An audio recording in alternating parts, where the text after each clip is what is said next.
I am a patient at rheumatology at QA, and in the last few months they have taken off the patient helpline number where you could ring it up, leave a brief message with your phone number and someone would ring you back. But now when you ring the number it says that you need to go on the website, which I am not okay with. I feel that I can't be the only one that is not happy using the website. I'm not over keen on it, and therefore there must be other ways that you can contact them without worrying them, but you can't always get an answer on the reception at the rheumatology, and that's my main concern. You feel like you're out on a limb, and it's not always easy to just go up to the QA because I don't drive now. I'm not able to use the bus very much or very well because I walk with a walker and a stick. So I'm now finding that obviously as I've got older and on different medication, I'm fortunate that I don't have to ring them, but I don't know what I would do if I did. I'd probably just ring reception and ask them to help me, and hopefully they would, but I'm not sure about that. Thankfully the GP has now got a phone line, well, always has had a phone line that you can still ring, and after long messages, which is la-da-da-da-da-da-da, you can eventually speak to a receptionist, but they really want to move you onto their website, and that's the way the world's going, which isn't always good for all of us. I can't be the only older person that's not okay with it. I couldn't do it. I really couldn't, and hopefully their landline won't stop being used because I, again, can't be the only one that's finding it difficult. And sometimes things get lost in between systems, and that really needs to be looked at.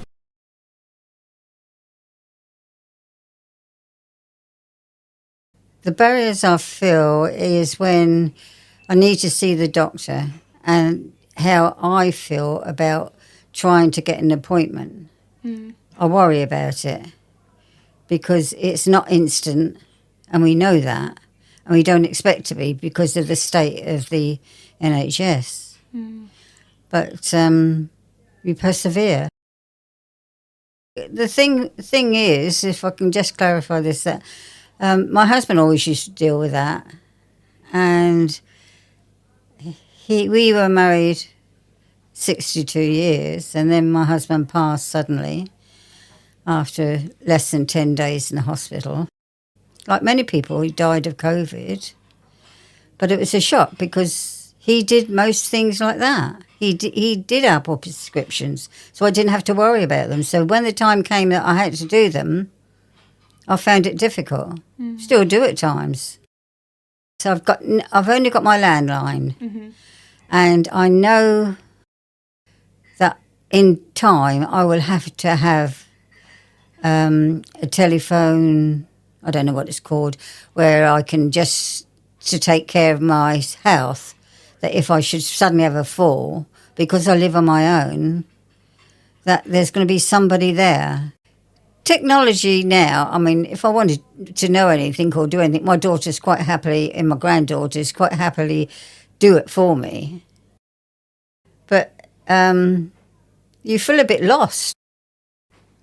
Only recently I was in the dentist and they were going through the forms with me, and she inquired about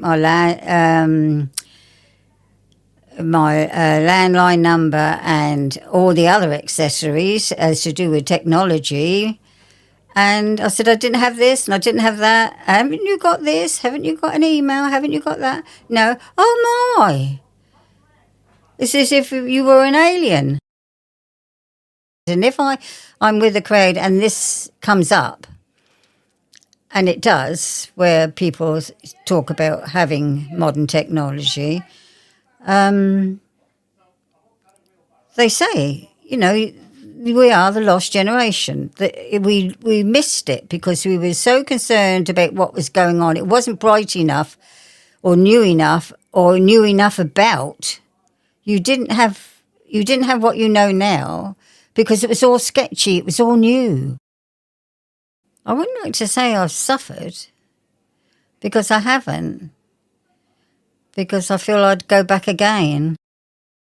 But you are the lost generation, and you will find many people my age will say, well, I don't have it, and they look at you so negatively, you're stupid. But you're not, because you're on your own. Mm. And unless you've got family members or you're living with family members on your doorstep or a friend or anything, but because, well, you're married with someone for so many years that you're devoted to each other. We want to be with people. We don't want to be on our own. And that's the thing. It's not that we're not with people, it's because we're alone. My difficulties are because I'm not into modern technology. I don't have like a computer or a tablet or online. I don't do online banking. Everything is, because I had a brain injury, that's why. Everything is old school, as they call it. So when they say, just go online and fill in I don't even know what it's called, an e-consult, I can't do that. Or go along and, swipe this or return that. No, that's where I sort of miss out. Well, excluded, really. It's no one's fault. I'm not blaming anyone. I understand technology's got to advance and all the rest of it. And my surgery have been very good in what I tend to do. Because I struggle with my balance, when I've got to go somewhere, I have to go by taxi. So I get the taxi driver to take me into the health centre, and he waits for me while I stagger up to the counter, say, hello, it's me again, and I've got questions on this and questions on that, and I can't remember what you said last time, and they've been incredibly helpful. I mean, I had 4 years ago COVID, encephalitis, septicemia and pneumonia, and I was only given a 5% chance of living. So, and then they thought that if I did, I'd be like a vegetable and I'd be brain damaged. Thankfully, it was much better than that, and I've got my mobility back so I can get around, but I've got this terrible issue with my balance, so I feel like I'm staggering all the time. The care I got, say 4 years ago now, was fantastic. I mean, it literally saved my life. I mean, thankfully, I don't go to the doctors often. Now, bearing in mind what I just said to you, I mean, I think I've been twice in the last year. And I've never had a problem getting an appointment because, as I just told you, they've been very helpful. So no, I'm okay. But I know, friends of mine have struggled with their surgeries to get appointments, and I know it's not perfect everywhere. And they've been very good, rather than like shutting the door in my face and saying, "Well, no, you need to ring up, or you've got to do an e-consult." They've been really helpful and have explained things to me. In every other context, like banking, I just said I don't do online banking, so of course they're shutting down the branches. I have to make a special trip down to town to get any money out because I don't do this swipe and all this stuff because I don't remember what I'm flipping doing.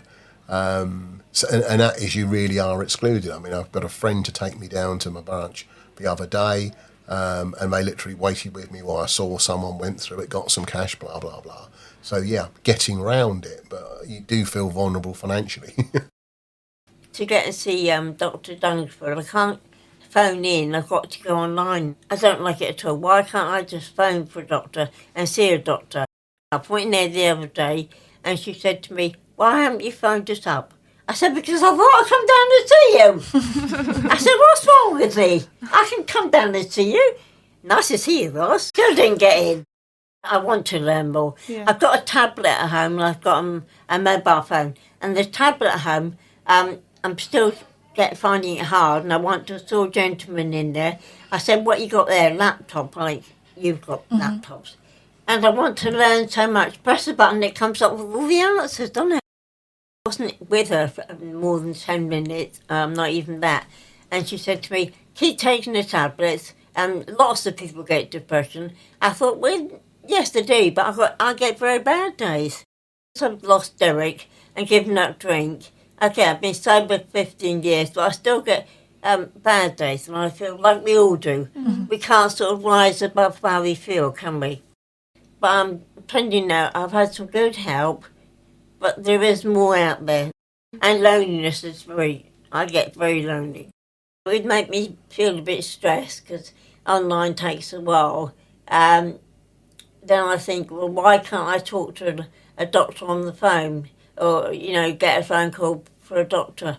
And then I get angry. But then I think, well, it's all this new technology. You have to do whatever everybody else does and calm down. Go and see a doctor at the surgery face to face because he can examine you and he can tell you how you're feeling, what's the cure, or maybe help you get over the cure. But when you're doing it online or on the phone, you've got no banter to talk personally to, have you? It's okay saying, I've got a sore throat, I've got this, I've got that. Oh, take this, take that. Phone goes down. I think, well, I don't feel any better now. I want to talk to you face to face. But I haven't been a doctor for about 2 years now, properly. And it was only under 10 minutes when I did. It's what it is today. Makes you anxious, really. Yeah. So it's not like when I was a little kid, you just went in, put your card in the slot, and you took your turn. You see the doctor face to face. Yeah, I think humans need face-to-face contact. Otherwise, you're talking to a computer because everything's going AI nowadays. And obviously, the older you are, the less you understand it because you're not trained to know it from childhood. I've got anxiety, so waiting around doesn't help. You need to face to face. Well, I've been on tramadol for over 15 years, and I've had various episodes where I'll come over giddy or out of breath, or I can walk so far and I think I'm not going to make it back. And now they've decided that the medicines I'm on might be interacting with each other. And I've got an appointment 10th of June to see someone in a pharmacy, which I don't even know if they're a doctor. It's just waiting and waiting. And there's quite a few people like that. Yeah, well, I feel I can put up with it, but I feel for the people that have got urgent needs. But they brought out something called Anima now, and every time I try to use it, it says contact your doctor. I don't agree with it really, because you need to talk face to face, a bit more personal. I think at our age it'd probably be quicker to see someone. You can say more face to face. You can't do it on the phone. And you feel it's much more helpful and personal, don't you? But the thing is, the younger generation are brought up to accept it, so it's no different. But if you've had the old system, then it's a big change. Well, I'm willing to try anything that solves a problem. I think you tend to put up with what you got and just hope it goes away. And if it don't, then obviously it becomes more serious. I think years ago people used to go for minimal things, but I think what it's like now, they just tend to, I'll just put up with it. I'll just take a tablet. Yeah. It's not always the answer. I think I did do one, and then I thought, well, is this the button that I press? And then I pressed the button and nothing went through. So I'd obviously cancelled it instead of sending it through to the GP. But I think it had already come up and said, well, you need to be in contact with your GP. That was the bit that, I'd spent 10 minutes trying to do this, sort of thing, the amount of information that you got to do when you go online. It's very complicated, I think. There's too much information that you've got to put down, and you lose your train of thought when you get to my age on it. I got access to the doctors.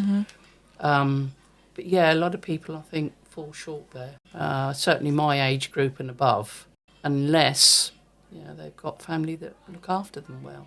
But certainly, sort of people that are living on their own, I think, struggle. But it's just luck of the draw getting an appointment, really.